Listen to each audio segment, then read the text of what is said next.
Hey yo, salut tout le monde, c'est l'Ortima. Alors aujourd'hui, nouvelle petite vidéo. Ça y est, je teste enfin le G6R de Ange, ma copine. Donc on va aller voir ensemble en vidéo ce que donne l'essai de ce petit bolide. Il y a beaucoup de choses à dire, vous allez voir. C'est une moto très sympathique à rouler. Donc pour vous donner des informations, déjà, on n'est pas sur la version full, on est sur la version légale 106 chevaux.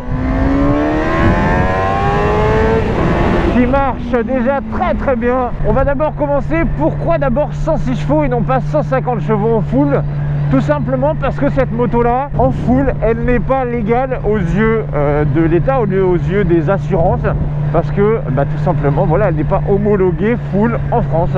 Voilà, c'est débile, je le sais, c'est pas de ma faute, c'est pas moi qui fais les règles. Donc cette moto là est bridée en 106. Je sais, ça fait mal aux fesses, mais c'est pas grave. Et de toute manière, dites-vous quelque chose, il y a déjà largement de quoi s'amuser avec. Vraiment. Pour vous dire d'ailleurs, j'ai pu faire des comparatifs d'accélération avec Ange face à ma Street R, qui elle est en full en 106 chevaux. Elle n'est pas bridée mais en full. Quand on fait un départ en 2, elle me bouffe.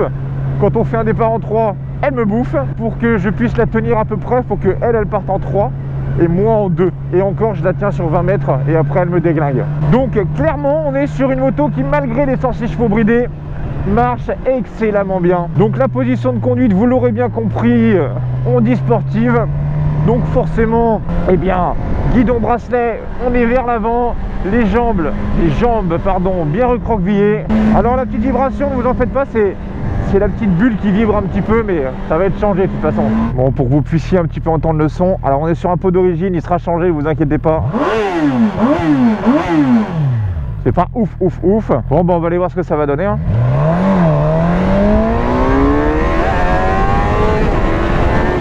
On est sur une moto qui pousse très vite. Franchement, déjà à partir de 6000, vous avez déjà quelque chose qui se passe. Les rapports vont jusqu'à 16 000 tours. On est sur un moteur qui nécessite, on va dire, d'amener la moto haut dans les tours pour avoir quelque chose. Mais malgré le fait qu'on soit en 106 chevaux, ça pousse quand même déjà très bien pour ce que c'est. Ce qui est par contre très agréable avec ce type de moto là, c'est que c'est pas réellement la ligne droite qui est plaisant avec ça, c'est réellement les courbes. Parce qu'on a vraiment une sensation d'être un peu en mode pilote de MotoGP. La sensation d'être en courbe est topissime. Vraiment, on se sent... Alors, il n'y a pas d'ABS là-dessus, donc... Vous voyez, si on veut freiner, faites attention, l'arrière se bloque très vite sur celle-ci. Vous avez vu, j'ai eu un petit peu de cisaillement de la moto. Mais ce que je trouve très agréable sur cette moto, vraiment, c'est... Au début, pour être honnête, j'ai eu un petit peu peur quand Ange m'a dit, voilà, je passe d'un Ninja 300 en permis à 2 à un 750 GX en full, enfin en full, en 106. Je me suis dit, waouh, attention, là on est sur une autre bête, c'est quand même beaucoup plus massif, beaucoup plus... ça a plus de répondants, ça va beaucoup plus vite. Donc voilà. Mais réellement, en fait, la prise en main est très facile, on va dire. Elle corrige relativement bien les erreurs. Et ce qui est plaisant avec ce type de moto, c'est que c'est une moto un petit peu à tout faire. C'est-à-dire que vous pouvez très bien rouler à la cool, vous voyez, regardez. Voilà, là je suis en 6ème, vous voyez. Je suis en 6ème, je vous les gaz. À 2000 tours, ça capote pas, vous voyez. Ça repart sans problème. On peut rouler avec un petit filet de gaz tranquillement en 6ème. Vous voyez, là je suis en 6ème, hein, sans problème. Alors là par contre, il faut aller à gauche, donc... On va s'arrêter là. En plus, on a un beau soleil. Il fait beau mais très froid, donc bon, hop. Alors oui, il y a un petit souci au niveau du neutre, il s'allume de temps en temps. Alors si vous savez comment faire, vous voyez là il s'est rallumé, mais bon, le neutre fonctionne. Et voici donc la petite GSX-R 750 de Ange, ma petite chérie, qui s'est pris ça. Je suis donc allé la chercher à Paris. Sérieusement, j'ai fait quasiment plus de 500 km avec. Bon, la position de conduite pour une grande personne comme moi, clairement, j'avais les poignets en feu. Mais par contre, le dos, ça allait. Mais c'est réellement les poignets où j'avais très mal. Pourquoi je lui ai dit de prendre un 750 et non un 600? Et bien 1000, bon, un 1000 ce serait trop, ce serait sauter une étape beaucoup trop rapidement. Tout simplement parce que, ayant déjà essayé une fois un 600, je trouve que le 600 est un petit peu trop creux. C'est-à-dire que quand on est sur un GX 600, on est réellement obligé de jouer de la boîte de vitesse constamment en dessous et de monter très fort dans les tours pour avoir quelque chose. alors que je trouve que le 750 pour moi c'est le meilleur compromis, c'est à dire qu'on a l'agilité du 600 et on a quasiment entre guillemets la patate du 1000. Donc c'est ça qui est très plaisant, c'est qu'on est sur une moto relativement compacte en termes de moteur, mais on a quand même une agilité qui donne un feeling extraordinaire en courbe. Alors autre chose, on a cherché quasiment pendant 4 mois, 5 mois déjà, le GX de Ange, et en fait toute cette moto là au début de base on trouvait des bleus, des noirs, des choses comme ça, mais voilà c'était des couleurs on va dire basiques que tout le monde a. Moi j'aimais pas trop le GX noir parce que je trouvais qu'en fait on voyait pas vraiment, vous voyez les lignes acérées etc. On a vu aussi le coloris donc orange comme celui-ci, sauf que au lieu d'avoir du noir ici c'était du gris, et c'est vrai que je trouvais que ça faisait un petit peu trop fouillé en termes de couleurs, et là on est tombé sur cette petite occasion là en orange, noir et un tout petit peu de gris, et elle est magnifique. Pourquoi aussi le millésime K8? Parce que, après c'est mon avis les gars, moi je donne juste mon avis, c'est pour moi la face avant la plus magnifique qui existe sur un GX, en mode tulipe comme ça, très très jolie la face avant. Les anciens feux en dessous de K8 font pour moi trop vieux, trop ancien. Le problème c'est que sur les nouveaux après, on perd le côté un petit peu tulipe sur le côté, on garde quasiment juste en fait l'avant ici. Je trouve que c'est un petit peu dommage, ils auraient dû garder un peu la continuité des feux comme ça parce que je trouve ça très joli. Sinon pour parler de cette petite moto là, le moment musique je n'en ferai pas, je vous expliquerai pourquoi, parce que tout simplement j'ai vu avec AVDB, vous connaissez le site AVDB qui fait des pièces détachées de moto anodisées en couleur, bulles, capot de selle, toutes ces choses là. Je les ai contactés et je leur ai demandé voilà, j'ai besoin de customiser la moto de Ange. Est-ce qu'il y a possibilité que vous m'envoyez les pièces pour que je puisse la custom? Donc on a fait quelques achats de pièces là-dessus. Ils me les ont envoyés gratuitement. Donc ce qu'on va faire c'est que je ferai une vidéo spéciale. On va monter les access de la moto dessus. Et puis je ferai une petite vidéo sympa avec le réflexe. Sinon par rapport au poids, cette moto là pèse quasiment 200 kg. On est sur 198 kg tout plein fait. Réellement le poids se fait très peu sentir en roulant, voire même quasiment pas du tout. On est sur du 17 litres. Quand je suis rentré donc de Paris sur l'autoroute à 130 tout le long, faut savoir que j'étais quasiment à 200-203 km fait avec le plein, mais par contre j'ai pas pu encore activer la réserve, j'ai pas voulu jouer au fou sur l'autoroute, donc moi je dirais voilà 17 litres c'est à peu près 200 km, qui est déjà pas trop mal pour une moto de ce gabarit là. Autre chose, le capot de selle ici va être changé, vous inquiétez pas, la bulle va être changée, je vous dis pas trop vraiment les pièces qui vont être changées, mais il y a des choses qui vont arriver sur cette moto là qui vont la rendre beaucoup plus jolie. Le pot d'échappement, beaucoup de personnes nous demandent oui quand est-ce que tu fais sauter ce pot d'échappement là? Alors oui, on va le faire sauter. Non, on mettra pas de Yosh. Oui, on mettra un SC Project parce que déjà le tarif est beaucoup moins cher. Il est joli, moi j'aime bien. J'ai eu un SC, j'ai eu aucun problème particulier. Donc on voudrait mettre un petit SC Project. Oui, on va garder le kata. Oui, je sais que beaucoup de personnes me disent si tu mets le kata et que tu changes de pouce, ça changera pas vraiment de bruit. Réellement parlant, je veux dire par là, c'est plus pour le côté look que Ange voudrait son petit pot parce que le pot d'échappement d'origine n'est pas foufou. Donc on sait qu'avec le kata, ça risque de faire toujours un petit peu moins de bruit que si tu avais une ligne complète. Mais à l'heure actuelle, dites-vous que voilà, si jamais à un moment elle a besoin de la revendre ou autre, il y a le kata, il n'est pas coupé en deux à la scie sauteuse ou quoi que ce soit. Donc voilà, c'est pour ça d'ailleurs qu'on a mis beaucoup de temps à trouver un GX. C'est qu'on ne voulait pas un GX avec une ligne complète directement, on voulait garder le kata. On va essayer de trouver aussi une sorte de patte de déport ici parce que comme il y aura un capot de selle, on va faire sauter le cale-pied arrière. Et là il y aura la patte de déport pour tenir le nouveau pot. Les clignoteurs de devant eux vont pour le moment rester comme ça. Tu as présenté la nouvelle moto de ta copine, il y avait une grosse rayure là etc. Je sais pas si vous voyez, mais en fait ça se sent pas au doigt du tout. On va le faire polir pour pouvoir estomper ces petites rayures là. Ça se voit vraiment, on va dire quasiment pas, là ça se voit beaucoup parce que là il y a le soleil qui tape dessus, mais quand on roule, quand on la voit un petit peu, franchement ça saute pas aux yeux, c'est pas ça qui va venir sauter aux yeux. Mais voilà, sinon ce orange là est magnifique, mais vraiment magnifique. Le moteur 750 est tout bonnement merveilleux. Donc là on va venir passer au petit compteur. Alors désolé, va falloir que je le tienne à main levée parce que je viens de péter mon trépied. Donc voilà, on va essayer de faire ça un petit peu à main levée. Je suis désolé si ça bouge un peu. Donc ce compteur, comment est-ce qu'il se compose? C'est tout bête, il va donc de 0 à 16 000, vous avez le contour qui prend vraiment la place principale en plein milieu du compteur. Donc voilà, la bécane en 106 chevaux. Moi je parle qu'en 106 chevaux, d'accord, en full je l'ai pas encore essayé.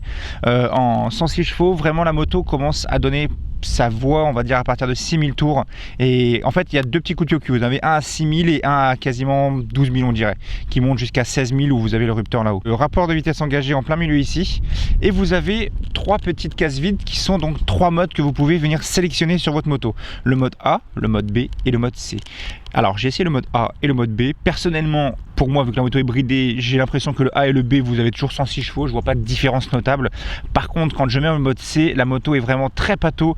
Je pense que vous avez franchement pas plus de 80 chevaux et encore, je suis vraiment large parce que le mode C, c'est tout simplement le mode pluie. Ah, et vous avez une petite mouche qui se pose. S'il te plaît, madame la mouche, est-ce que tu peux t'enlever du compteur? Alors sur la gauche, vous avez plusieurs petits voyants en bas, vous avez plein phare, vous avez le système d'antivol, vous avez un voyant de réserve parce que cette moto là, vous n'avez pas de jauge à réservoir, vous avez juste un petit voyant en réserve, vous avez le voyant neutre. Par contre les clignotants en haut sont bien dissociés gauche-droite. Vous avez un bouton warning sur la moto, très intéressant pour le remonte fil. À droite vous avez donc la vitesse affichée donc de votre moto, en bas la température de votre moteur, et vous avez la possibilité de venir choisir avec le petit bouton en bas à gauche ici, vous pouvez venir choisir si vous voulez, attendez on voit pas grand chose, vous pouvez venir choisir, vous voyez, si vous voulez donc le trip 1, le trip 2, donc là vous avez l'odo, donc la moto à 14 219 km. Alors il faut savoir que cette moto là a été achetée à 13 500 km. Donc ce qu'on va faire, c'est que moi par contre, je suis désolé mais on va faire ça comme ça. Bon, on va faire ça à main levée pour le bruit du son, je suis désolé parce que j'ai pas le trépied pour faire tenir la bête. Ça à main levée.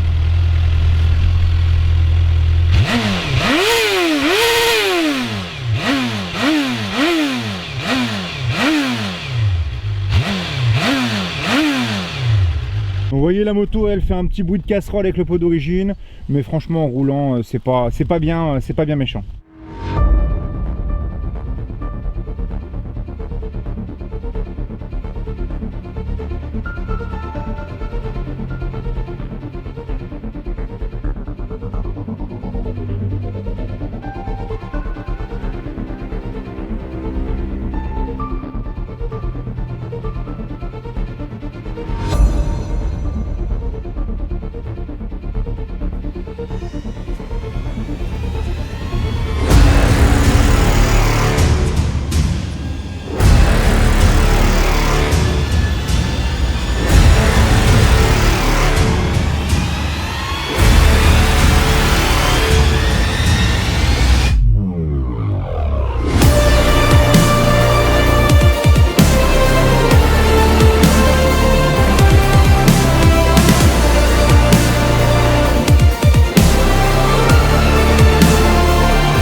Bon bah j'ai plus qu'à me racheter un petit trépied, super, merci Manfrotto, ça fait plaisir. Le trépied a même pas 2 ans qu'il est déjà HS. Ah là là là là.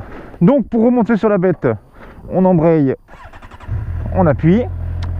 Donc l'angle de braquage, vous l'aurez deviné, on est sur une sportive, c'est pas fait pour tourner. Voilà, l'angle de braquage. Et ah là oui, j'ai oublié de vous dire aussi, à l'avant vous avez un amortisseur de direction aussi. Alors je sais pas si c'est d'origine ou si c'est monté en plus. Ça par contre je peux pas vous le dire, je ne sais pas. Donc pour les grandes personnes, réellement les cale-pieds sont relativement hauts sur cette moto là. Bon bah on va aller voir ce que ça donne.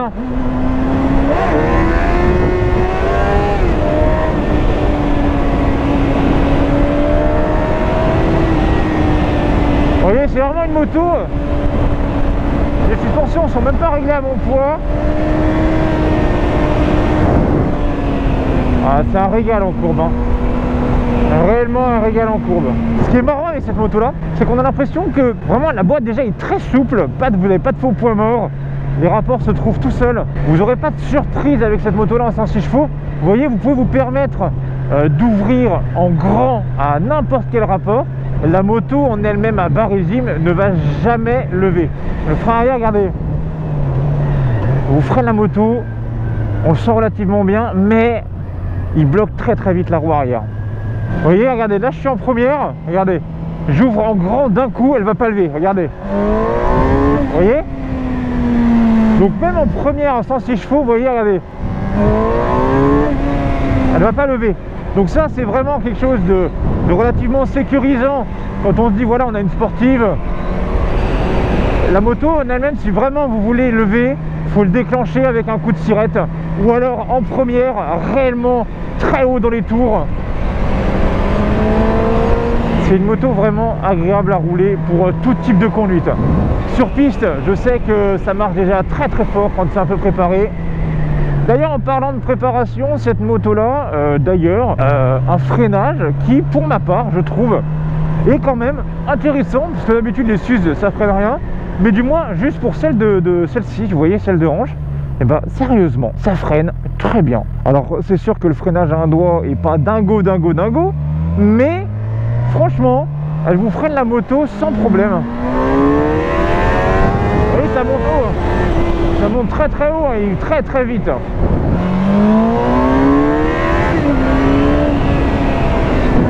À partir de 6000, le régime moteur commence à devenir très intéressant.